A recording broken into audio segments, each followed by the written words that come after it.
सबसे पहले आपको बताएं, NA 193 राजनपुर में ज़िमनी इंतखाबात के गैर सरकारी गैर हतमी नताइज आना शुरू हो गए हैं। समा ने सबसे पहले नतीजा देने की रिवायत बरकरार रखी। मजमूई तौर पर 237 में से 4 पोलिंग स्टेशन के गैर हतमी नताइज मौसूल हो गए हैं, जिनके मुताबिक तहरीक इंसाफ के मोहसिन लगारी 691 वोट लेकर पहले नंबर पर हैं, जबकि 523 वोटों के साथ नून लीग के अमार लगारी दूसरे नंबर पर हैं। पीपल्स पार्टी के उम्मीदवार अख्तर हसन गुरचानी को 244 वोट्स मिले हैं। मजीद बात होगी, समा के नुमाइंदे मुकर्रम खान हमारे साथ हैं। मुकर्रम खान, पोलिंग शुरू होने से लेके अब तक की खबर भी दीजिए। अब जो स्टैंडिंग है वो तो कुछ कुछ हमने बता भी दी है। बिल्कुल, सुबह जो है 8 बजे जो है पोलिंग का अमल शुरू हो गया था और NA 193 का ये ज़िमनी इलेक्शन है और इसमें जो है कुल वोटर्स की अगर तादाद की बात की जाए तो 3,79,204 है, जबकि इसमें मर्द जो वोटर्स है उनकी कुल तादाद जो है वो 2,64,095, जबकि फीमेल वोटर्स की तादाद इसमें 1,72,709 है। और इसमें अगर पोलिंग स्टेशन की बात की जाए तो वो 80 मर्दाना, 77 जनाना, जबकि 80 जो है वो कंबाइंड स्टेशन से। और इसके साथ साथ अगर रिजल्ट से इनके मुकाबलों की बात की जाए तो पाकिस्तान तहरीक इंसाफ के मोहसिन लगारी और PMLN के अमार अवेस लगारी के दरमियान जो है एक कड़ा मुकाबला देखने को मिल रहा है और सारा दिन जो है कारकुनान के दरमियान एक बड़ी जो है वो बहस व तकरार भी रही, कहीं पे हाथापाई भी रही। और इसके साथ साथ जो है एक टर्न आउट भी काफी बेहतर रहा, तकरीबन 40 के करीब जो है वो 40% के करीब जो है वो टर्न आउट रहा। और जो है 5 बजते ही जो है वो मुकम्मल तौर पर जो बंद कर दिया गया था पोलिंग का अमल और उसके बाद काउंटिंग का अमल शुरू हुआ। और अगर रिजल्ट की बात की जाए तो इस वक्त जो है पाकिस्तान तहरीक इंसाफ के मोहसिन लगारी जो है वो 691 वोट लेकर सारी की सारी सिचुएशन पे आप तो अपडेट कर रहे हैं। समा को मजीद पांच पोलिंग स्टेशन का गैर सरकारी नतीजा मौसूल हो गया है। PTI के मोहसिन लगारी ने 930 वोट्स लिए, गैर हतमी गैर सरकारी नतीजा है ये। नून लीग के अमार लगारी, इन्हें 678 वोट्स मिले हैं। पीपल्स पार्टी के उम्मीदवार अख्तर हसन गुरचानी को 282 वोट्स मिले। ये गैर सरकारी नताइज है जो हमने आपको बताए हैं। आपको 5 पोलिंग स्टेशन के गैर सरकारी नताइज मिले हैं। PTI, नून लीग और पीपल्स पार्टी के उम्मीदवार इसमें सरे-फहरिस्त दिखाई दे रहे हैं। PTI के मोहसिन लगारी ने 930 वोट्स हासिल किए, ये गैर हतमी नतीजा है। नून लीग के अमार लगारी ने 678 वोट्स हासिल किए। पीपल्स पार्टी के उम्मीदवार अख्तर हसन गुरचानी, इनको 282 वोट्स मिले। तीर यहाँ पर जरा स्टैंडिंग में देखा जाए तो तीसरे नंबर पर दिखाई दे रहा है। हम बात कर रहे हैं NA 193 पर ज़िमनी इंतखाब की। इसके गैर हतमी गैर सरकारी नताइज हैं जो समा पहले भी बता रहा है और वसूख करने के बाद में भी आपको बता रहा है। आगे बढ़ें और आपको बताएं, वजीर खारजा बिलावल भुट्टो कहते हैं सिलेक्टेड को लॉन्च करने वाले 73 के आइन को नहीं मानते। एस्टेब्लिशमेंट एक इदारा है जिसे नहीं होना चाहिए।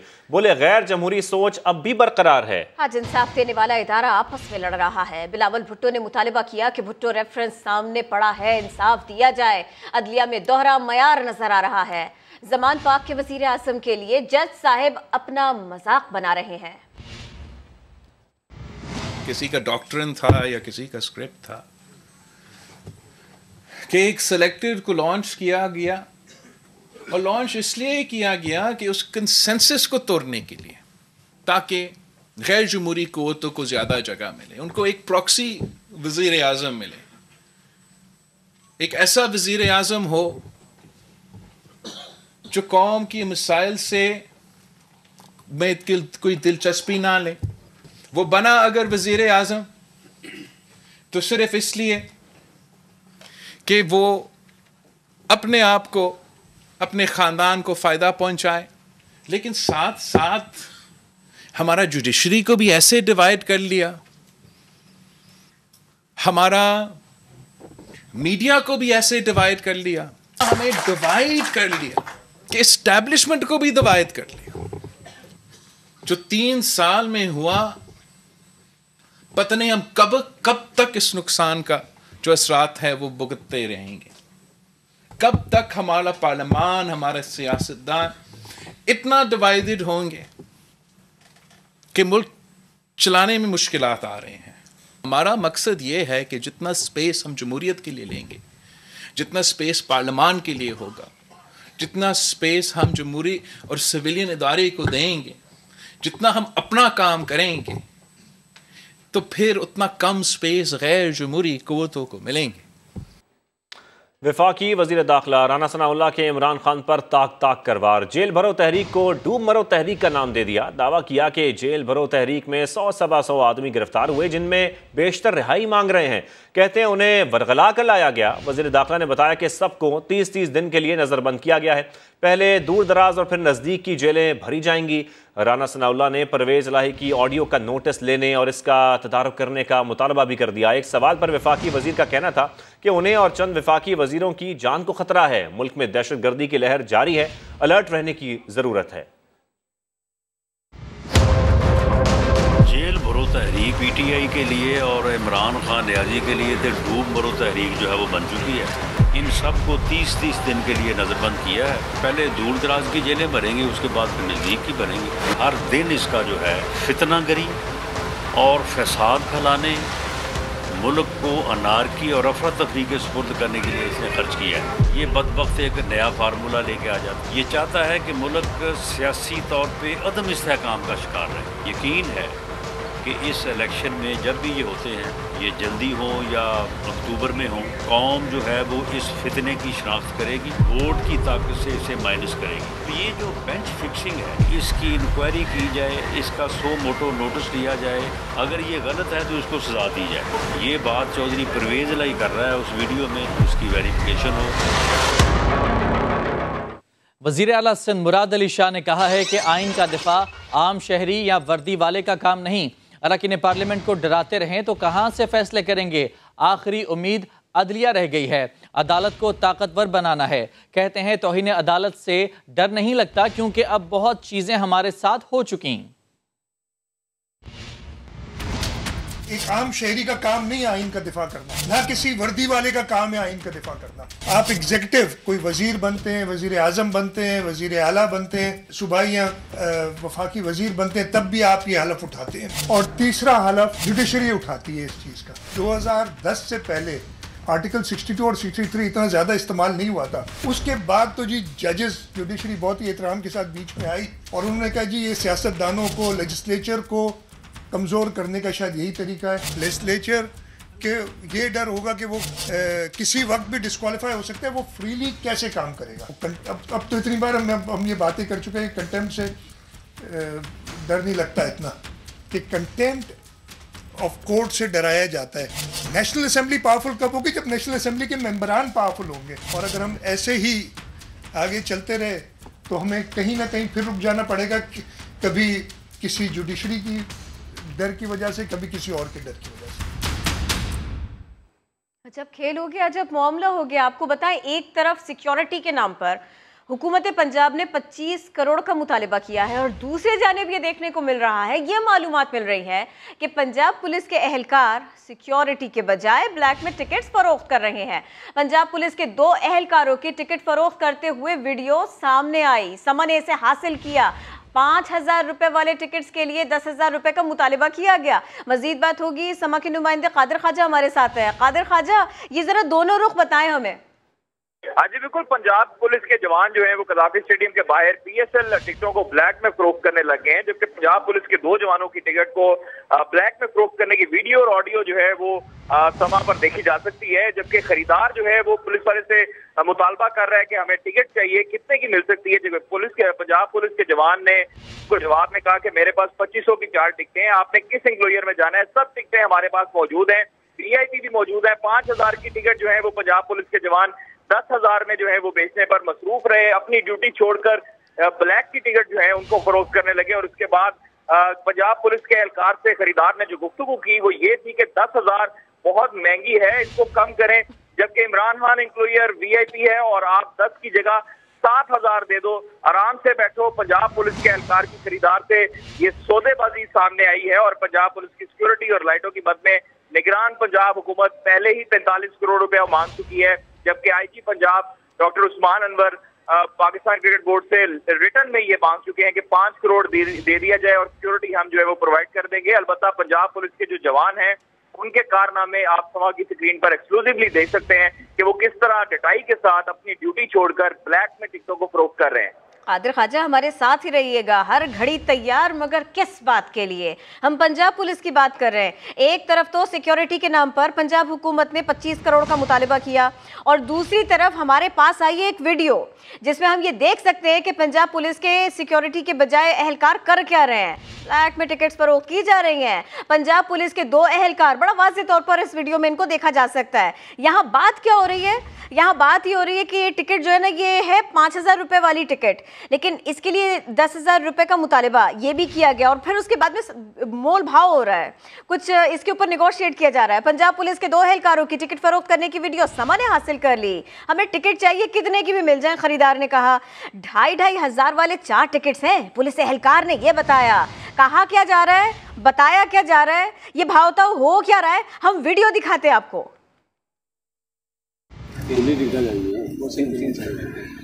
कौन सा वीआईपी में जाना है, किस में जाना है? वीआईपी में जाना है। अपनी 10,000 रुपये 5,000 बोलो। 10,000 क्यों है?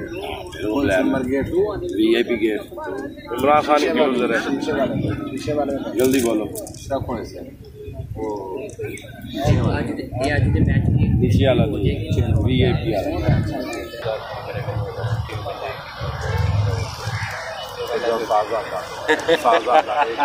नहीं अभी वो नीचे वाला नहीं, नीचे अभी ये भी देखो पैसे जहाँ पे बैठे सारे दौर से बैठे, पता लगा जल्दी बता दो।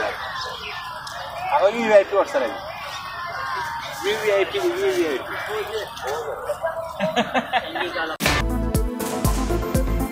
Welcome back. अब आपको बताएं, पीटीआई रहनुमा उस्मान डार पर करप्शन इल्जामात ने नया रुख इख्तियार कर लिया है। मुबैना फ्रंटमैन जावेद अली की मुबैना ऑडियो लीक हो गई।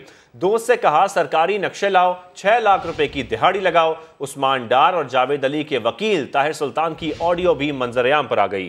जावेद अली ने जेल में बताया उन्हें बरहना नहीं किया गया, लेकिन इमरान खान ने प्रेस कॉन्फ्रेंस में कहा जावेद को बरहना किया गया था। ऑडियो में ताहिर सुल्तान प्रेस कॉन्फ्रेंस का मजाक उड़ाते रहे। तू गेम बंदा तेरी भी दिहाड़ी गवा छड़ा, तू गेम करा छड़े कोई सारे बंदा के नुस्खे लिया जिन्हां दी दिहाड़ी लगदी नहीं। जिला कौंसल दे नक्शे लिया या पे दे कारपोरेशन दे लिया, जिला कौंसल दे लिया, जेड़े लियाने ने लिया, जिन्हां दे को 5-6 लाख दी दिहाड़ी है। हां 5-6 लाख रुपए। हां जो रे तू काट दी दिए आगे मेल कर दसा तू कसम लगे काटी हुंदी थी।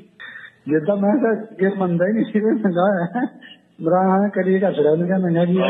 मैं इमरान मैं ले आई फिर मैं पूछ के जेल मैं कह जेल नंगा कहना नहीं कोई।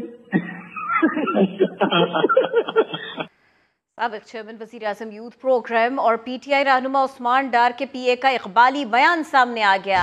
जावेद अली ने उस्मान डार के भाई अहमद डार को 50 लाख रुपए कमीशन देने का इंकिशाफ किया। एतराफी वीडियो में कहा 3 माह से उस्मान डार का डेवलपमेंट के लिए पीए था। मेरा काम देखकर अहमद डार ने जाली तालीमी सर्टिफिकेट पर महकमा तालीम में मेरा ऑर्डर कराया।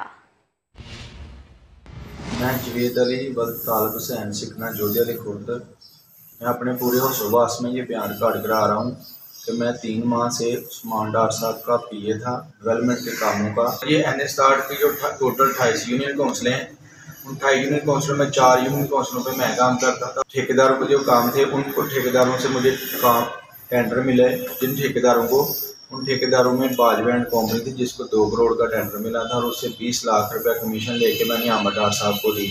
और दूसरा जो ठेकेदार था जैन बाजवा, उसके पास भी 50 लाख का टेंडर था और उससे भी मैंने 5 लाख रुपये कमीशन लेके दी अहमद डार साहब। और तीसरा जो ठेकेदार था खिजर कंस्ट्रक्शन, उसके पास 1 करोड़ का टेंडर था, उससे भी 10 लाख रुपये कमीशन लेके दिया अहमद डार साहब को।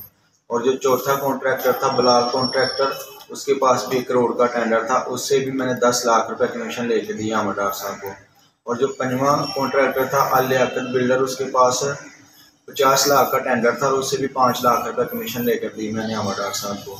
ये टोटल जो 4 यूनियन काउंसिलों की कमीशन थी ये 50 लाख रुपये थी जो मैंने लेके दी अहमद डार साहब को। मेरा ये काम देखकर और मुझे उस्मान डार के बड़े भाई अहमद डार ने कहा कि आप हमारे लिए इतना काम करते हैं तो मैं आपको कोई सरकारी नौकरी दिलाता हूँ। मैं थोड़ा कम पढ़ा लिखा हूँ। मैंने उधर से इंडिया पब्लिक स्कूल से एक फेक सर्टिफिकेट बनवाया और डोमिसाइल बनवाया और वो मैंने अपने डॉक्यूमेंट एजुकेशन डिपार्टमेंट में जमा करवा दिए और उससे मुझे अहमद डार साहब ने मेरे आर्डर करवाए और मुझे गवर्नमेंट एलिमेंट्री मॉडल स्कूल डालिए में मेरे आर्डर हुए और उधर मैं 10 तारीख से ज्वाइनिंग की और मैं उधर ड्यूटी पर जा रहा था।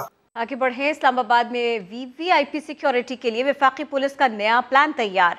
रेड जोन से नूर खान एयरबेस और इस्लामाबाद एयरपोर्ट तक नए HD कैमरे लगाए जाएंगे। वजारत दाखिला को खत भी लिख दिया गया। प्लान की मजीद तफसीलात जानेंगे कमर मुनव्वर की रिपोर्ट में। शहर इक़्तिदार में हुक्मरानों और गैर मुल्की मेहमानों की आमदोरफ्त को महफूज तरीन बनाने के लिए अहम फैसला कर लिया गया। सिक्योरिटी खदशात से निमटने के लिए वफाकी पुलिस ने रेड जोन से दोनों VVIP रूट्स पर हाई डेफिनेशन कैमरे लगाने का मंसूबा बना लिया। प्लान पर 4 करोड़ 53 लाख रुपए खर्च होंगे। वफाकी पुलिस ने वजारत दाखिला को खत में लिखा है कि रेड जोन से इस्लामाबाद एयरपोर्ट तक HD कैमरों की तनसीब पर 3 करोड़ 48 लाख रुपए लागत आएगी, जबकि नूर खान एयरबेस से सिक्योरिटी कैमरों के लिए 1 करोड़ 49 लाख रुपए दरकार होंगे। रेड जोन से नूर खान एयरबेस और इस्लामाबाद एयरपोर्ट के रूट्स पर सदर, वजीर आजम, गैर मुल्की वफूद और सिफारतकारों की आमदोरफ्त होती है। सिक्योरिटी इंतजामात के तहत दोनों रास्तों पर 24 घंटे पुलिस की नफरी लगाना पड़ती है। HD कैमरों की तनसीब के बाद इसकी जरूरत नहीं रहेगी। कमरुल मुनव्वर, समा, इस्लामाबाद। अब आपको बताएं, लाहौर की मारूफ शाहराह मॉल रोड को तारीखी और सकाफती अहमियत हासिल है। यहाँ मुख्तलिफ अदवार की लाल और सफ़ेद इमारतों की चमक दमक और खूबसूरती सदियाँ गुजर जाने के बावजूद भी मांद नहीं पड़ी। मॉल रोड की सैर करा रही हैं आयशा अता अपनी इस रिपोर्ट में।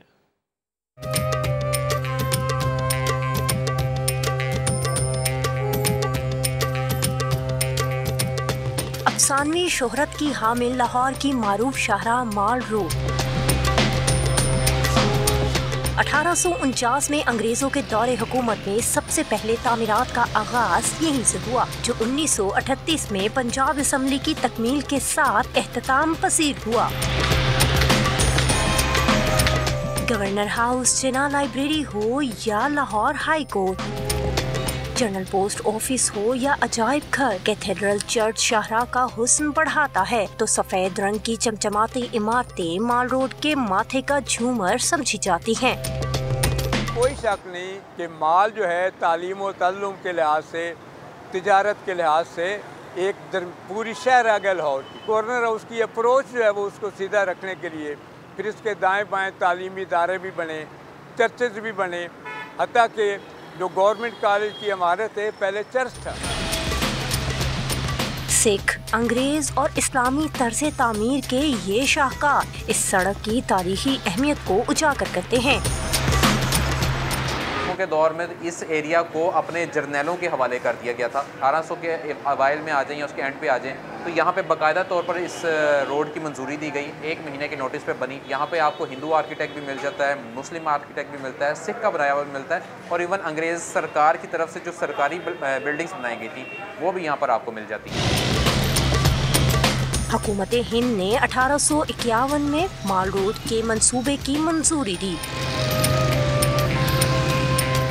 1 साल के अरसे में सड़क तामीर के मरहले मुकम्मल कर गई, जिस पर वाक़ई तारीखी इमारतें अपनी जगह आर्ट का मुनफरिद नमूना और पेशावराना महारत का आज भी मुंह बोलता सबूत दे रही हैं। सफेद और सुर्ख इमारतों को अपने दामन में फैलाकर मॉल रोड ने नए लाहौर को जन्म दिया।